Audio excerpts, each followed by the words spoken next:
going to go back and switch to a long lens because looking down the beach here, we've actually got some really nice warmer pastel-y sunset sort of tones creeping in. So I'm going to switch to a 70 to 200mm lens, and we might take some photos of Charlie and Rogue actually walking up and down towards us. So I'm having to expose very carefully here because I want to make sure that I'm not blowing out those beautiful colours in the sky too much. I want to try and recover those.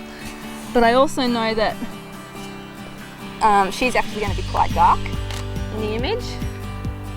So I'm actually deliberately underexposing a bit here, but I'm using a nice low ISO so that I can pull back detail into those shadows and not lose too much quality. Alright, so now I want to walk him back towards me. I want to get a nice low angle, but I don't want to go too low.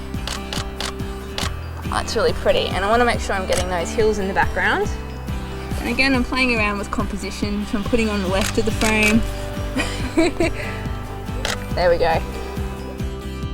So we're just moving up the beach a little way because where we were, there was a bit of a lump of sand sort of sticking out, and it was obscuring all this really nice background we've got in here of the mountains and the water in the background. So I worked out that if we walk up the beach a little bit, we're going to get a nice curve here of the beach, which I think is going to look a lot nicer in the photos.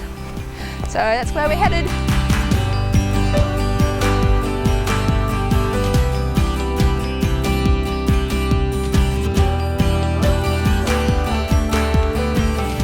Since the sun had only just gone down and the sky was so clear, there was still plentiful light to allow me to shoot some more action.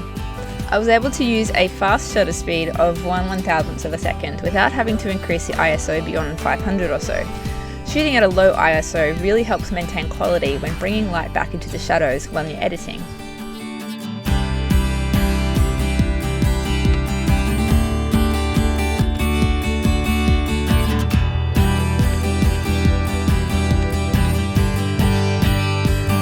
What a good boy. What a good boy.